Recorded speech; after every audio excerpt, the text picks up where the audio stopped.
All right, and welcome back to episode 100 and something of the Download Illuvium news. I've already forgotten what episode it actually is. If anyone in the chat knows, please tell me because I'm so tired today. You guys have no idea. I lied down for 10 minutes at work just because I could not process information at all. But I'm feeling a little bit better, and I am looking forward to going to sleep earlier rather than later. We've got some pretty good stuff today, okay? Illuvium, I've said this the past few weeks, but Illuvium really feels like it's been building deep behind the scenes, but not necessarily launching a whole lot. Like the IPL is still ongoing, and Illuvium Beyond Halloween just came out and things like that. But it hasn't felt like any major updates to the game infra or whatever else have really hit the scene. I think we're actually going to see so much of that towards the end of this year, and I'm going to show you all of that in the content today, that it's actually getting pretty exciting. So November's even turning out to be a pretty good month for the end of this month, but I have a feeling December is going to go absolutely crazy. And honestly, I kind of hate that. I kind of wish they would postpone and just release a bunch of stuff in January, maybe, because I don't know, everyone's so busy in December, people are going away and things like that. But at the same time, a lot of people have holidays, and so maybe they have more time to get into the ecosystem. It's really hard to tell how that falls in terms of people's lives and things like that. If you guys have a differing opinion on that, I would actually really love to hear it. Also, sadly, TSG could not join us today. He's basically been away on leave and things like that. So he's just taking a bit of a break. Absolutely fine. I am, again, sorry I missed last week. I was absolutely flat out as well and things like that. But I'm getting back into it. I'm grinding a lot more despite my YouTube channel not growing a bit, which is getting me a bit depressed, to be quite frank. But I'm growing a lot more on things like Twitter. I'm grinding a lot more, and I'm still really, really enjoying it. So it's been a good ride. It's been fun. I'm looking forward to pushing through the next 6 months or so. And then I will probably, unfortunately, reevaluate the channel and this whole Scoriox thing and where I want it to be and things like that, and then go from there. But I'm not going anywhere anytime soon. And I'm looking forward to testing out the MMO, and I'm especially looking forward to hopefully being able to share a lot of that stuff with the community. That's what I'm looking forward to the most when it comes to all that sort of stuff. At heart, I'm a creative. I like making things. I like creating content that people value, need, and helps them in their day-to-day lives and things like that. And that's really what it's all about. So let's jump into the first thing here. We've got the Beyond Halloween sale. Now, I think it just finished. Let me really quickly check. Unless it's going for a few more hours. It doesn't even have a countdown? What?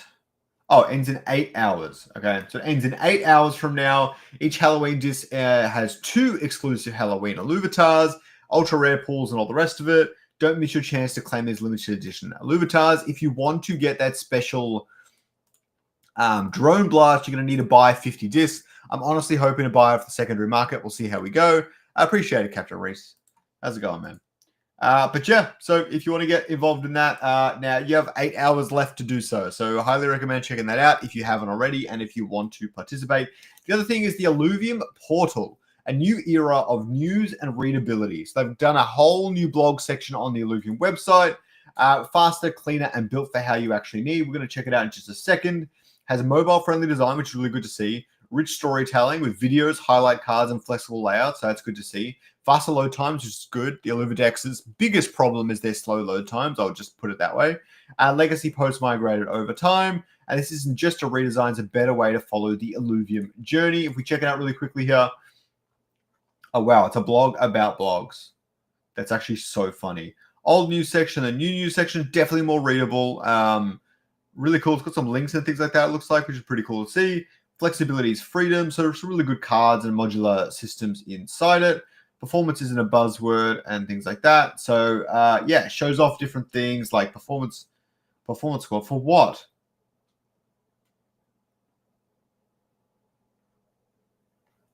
Oh, okay. So it's got way better SEO on the new blogs and things like that. Well, that's really good to hear, actually. That's very important for a gaming studio especially, but really any company, to make sure they've got some really good SEO and stuff set up with their ecosystem. So that's really good to see.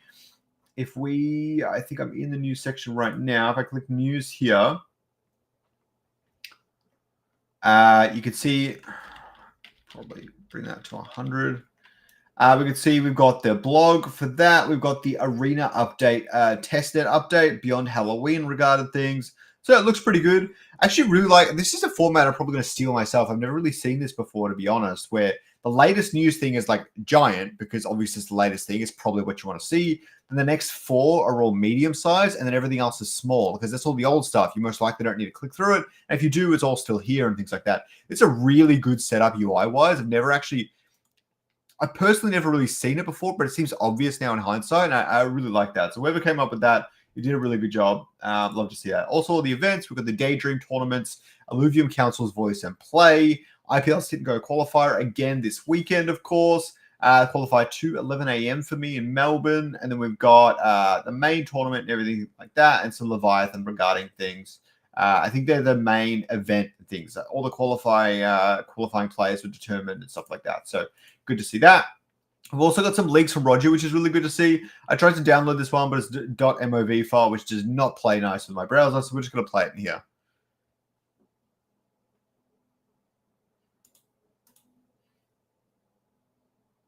Oh, come on. It was working before.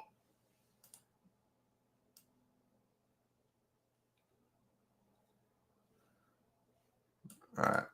Let me open it. This is madness. Absolute madness. All right.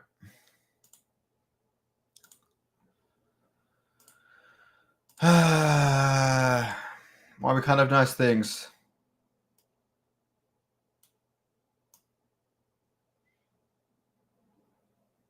All right, let's watch it. It's actually a pretty cool video, so.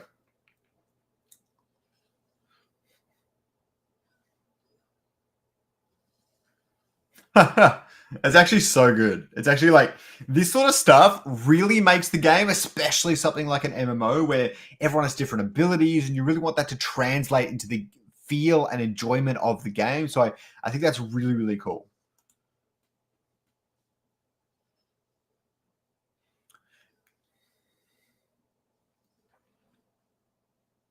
Yeah, Surf says he doesn't want the MMO to be released until there's a stupid amount of stuff to do. I absolutely agree. I think it's really important that we have some substance in there. Now, they're going to go through testing phases before we have that sort of stuff. And really, they do ham it up a little bit like it's already got a ton of content in there. That's very much when I see it, I'll believe it sort of a thing. I'm not personally convinced from everything we've seen. If it does have a lot of content, then great, but it will be going through many testing phases before its full release. And I agree that content is king. Not only do you need to have a decent amount of content to come out with something like this at launch, you need a decent amount of content to be released every month, 2 months or so. Patch updates, major content releases to keep people entertained and engaged for the next 3 to 4 years. That plan has to be set, and some of it even has to be done for the first 4 to 5 months or whatever.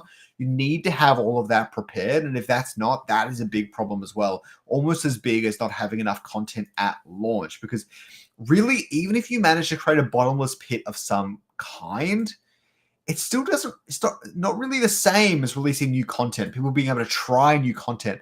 I don't know why that is the way that it is, but I feel like there's a psychological thing there for people. And so, yeah, that's how I feel about it. Well, it's got this leak here where we're showing maybe a different angle of that same room we've seen before, or maybe a different room entirely. Either way, the fidelity is pretty good overall. We've got quite a bit of detail in there, though. We don't have this sort of detail in any, let's say, man-made environments in the Illuvium universe. So it's really good to see a lot of love being put into this one in particular. And it's looking really cool. And clearly it's in Brightline Steps somewhere because we've got the vines and things like that. So yeah, pretty interesting stuff. We've also got this leak here of the archers. We've seen the archers before. I think we've seen different ones in a different place. We can see them leading up to the chamber at the top there, which is likely some sort of boss battle area or something like that. Either way, it looks pretty cool. Rich also showing off some of his Halloween discs. If you want to go buy some, please don't forget to use my creator code on the Illuvidex code Scoriox. Pretty simple there. He got a Sin Elf pretty early on, which is really cool to see. He got 2 Sin Elves in a row. Elfies. That one's really cool. It looks insanely creepy. Alfie is one ugly dude, but still love the Illuvial, of course. And he's done pretty good job with his collection off just a few discs. So that's really, really good to see from Rich there.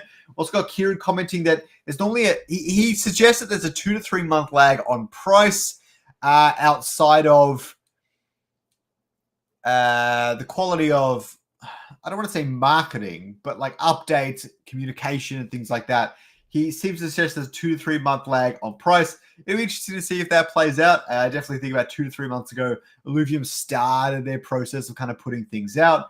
I'd like to go back in history and actually see if that rings true. That would be, it's a really interesting premise. I don't know if you guys would agree with that down below. Please let me know, but that's an interesting one.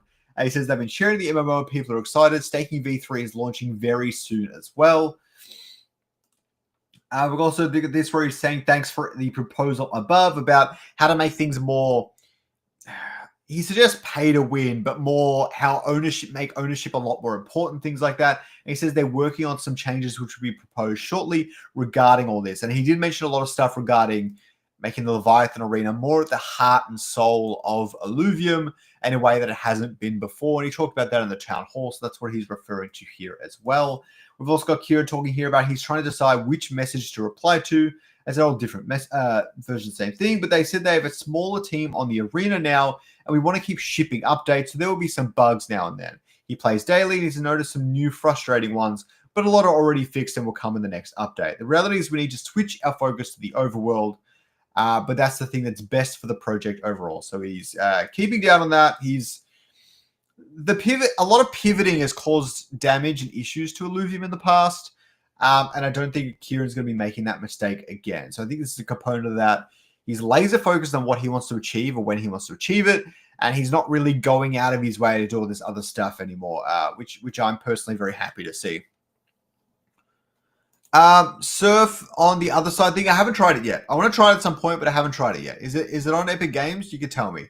And tell me what you think if you've tried it. I mean, maybe it's really good, maybe it's really bad. I have no idea. Okay, so wait, did I miss one?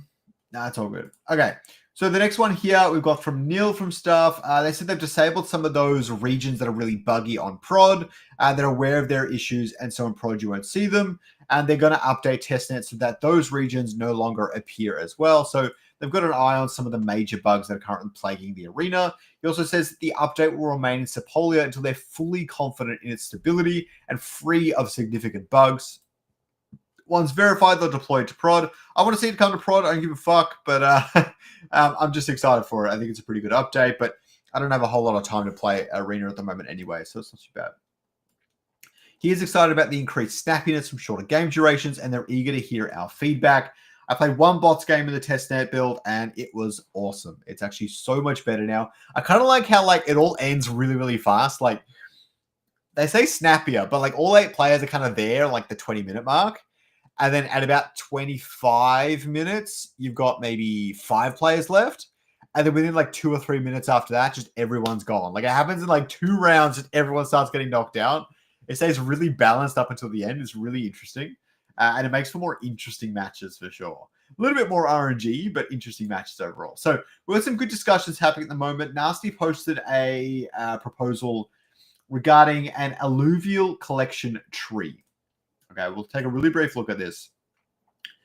But basically, you kind of through it's how I understood it, through ownership and engagement with the overworld ADR, you kind of level up your collection tree, and the tree can have branches of different games, and so it kind of branches into different reward systems for different rewards in the ecosystem. So I think it's really cool. Best collection leaderboard, game branches, finishes, TPI levels, and collecting the alluvial. So basically an album collection kind of bonuses, rewarding systems, and things like that. And I really like this graphic. Obviously, it was probably made in AI, but it's really fun. And yeah, it kickstarts the ecosystem loop and things like that. I think it's a really good proposal once I kind of delve deeper into it. It's got 22 likes so far. You can go chuck it a like right now. And yeah, I think it's a pretty cool thing. Join the discussion. If you don't like it, or if you do like it, go join the discussion. See what people are saying about it. I think it's really, really cool. Did I show you this or no? I actually have no idea. I'm sorry if I didn't. So the other one is Soda saying that the current Leviathan vision, he suggests it's 80% skill and 20% stats. I think that could be a pretty decent assessment. I'd probably put it more at 70-30, but I think it's a pretty decent assessment. But he makes a pretty good breakdown here that I want to cover really quickly, okay? So he says the ideal target audience, Western gamers who hate pay to win, which is most gamers, I would say. Pro gamers with a medium budget, you're talking like your Hearthstone pros and people that are really into like Genshin Impact and stuff like that, maybe. And even like Pokemon to an extent, to a lesser extent. And Wales, which is like your Genshin Impact players, Honkai Star Rail, that sort of stuff. They love that sort of shit. Even Star Wars Galaxy of Heroes. Fuck, I missed that game. I want to go back and play it. And he's saying basically everyone, which I think is kind of funny because he's right, and it's a stab at gaming studios in general, not just Illuvium. That they're trying to target everyone all at once, but they should be a lot more controlled and focused on who their audience is. This is what Soda's getting at. He says the real target audience, and in his opinion, I don't necessarily agree with this completely, are pro gamers with a medium budget, which I think is mostly pretty good. I think we're less so for Wales. I think we have some smaller budgets as well that we would want to accommodate, but we're not necessarily this top audience here, or at least not yet. And so I think that's a fair assessment there.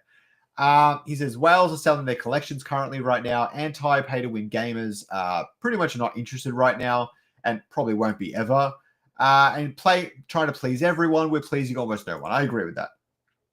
And so his solution is a new Leviathan vision where it's 80% stats and 20% skill. I think that's personally extreme. I think it'd be more like 60-40 or even 70-30 in this direction.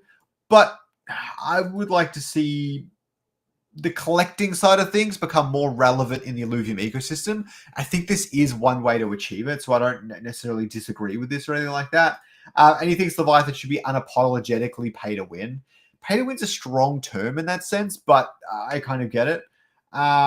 And yeah, he's suggesting that Wales might engage more once the player base grows and things like that. But I feel like, yeah, having your collection feel meaningful in the Illuvium ecosystem, which has kind of come about from these two proposals, I do agree with, and the popularity of Leviathan that we've seen in recent times is a really big component of that. I will say that the Illuvium system isn't built to accommodate this. For example, getting levels is really, really shit experience. And that is the primary thing that's holding back anything like this from being good and successful. And so they need to fix those sorts of systems first. And I know that they're working on things behind the scenes, I'm sure, but it would have been good to build out a stopgap as soon as possible so that people can enjoy these parts of the game more and they can actually start to test it. So that's been a little bit disappointing for me. They haven't just put something in. Like, how hard could it fucking be to create like a button you'd press that you just level up your alluvials for like 1 ETH or whatever? I don't care. Just like something would have been nice to implement there, or burning atlases to level up atlases. It would have been nice, but I know they are working on that behind the scenes, and a lot of this does take care because you could damage the economy, but you'd also damage the time and investment players have already made, and that's a really slippery slope there as well. So there's no easy answer, but I would like to see that become more of a priority, and it sounds like it is going to be. I don't think you have to have an ape to play the thing, Surf, but yeah, fair enough. Olympus Prime is having a gaming event. Ready your alluvials. Did this already happen? No, 10th of November. This already happened, never mind, but it was really cool to see that they did this. After that, we've got this new radial menu for alluvials. Hard to say exactly what these different things do, but you can suggest the top left is maybe the alluvial heals its allies. Top right seems like aggressive. Middle right, I don't know, maybe some sort of utility setup. Bottom middles, maybe somewhat defensive, and bottom middles maybe follow the player around, and top and middle left is like be defensive or try not to take too much damage or use abilities conservatively or something. I don't know. It could be any range of things, but it's really cool to see that you're going to be able to give different behaviors to alluvial at different point in the battle. I think that's going to be so much fun. I really like that. Here it also states that all the features are in for the first MMO test in a month or so. So before 2026, we're probably going to be getting some sort of MMO test. Now onto heavy polishing. Small amount of invites. Hopefully I get one. A mixture of community, content creators, and people have been nice to me lately. So be nice to Kieran. If that's not a hint, I don't know what is. Illuvium also made this post. Okay. Now, first off, we haven't seen the health bar at the top. Okay, that is new. Or if we did, I definitely didn't notice it. But I want to talk about the actual text here for a second. He said Blixen is a central figure in the defense and security mechanism of the Gencore descent. Gencore's descent will hold many more challenges. I don't know what Gencore is. I don't know what a Gencore descent is, but it sounds like Blixen is maybe the boss before the boss, and I think that's pretty cool. To Surf's comments before, we need more content in the MMO, and we definitely need more bosses and things before a full release. And I think this is an exciting part of that. So I'm looking forward to it. And then there's this epic AMA from Kagi. He streamed it with a creator called Scoriox, and they talked all about the MMO, the new updated leaks and things like that, past content, what it was like before, and everything Illuvium. If you need to get caught up on Illuvium, I highly recommend going to check out that AMA. And yeah, that's all I've got for today. Thanks so much for joining me, guys. I appreciate it. A little bit of a short one today, but we're going to be back doing some great stuff next week. Hopefully there's a lot of updates and things at the end of this week, early next week, and things like that we can talk about. And yeah, with that, the download is complete. Have a good one, guys.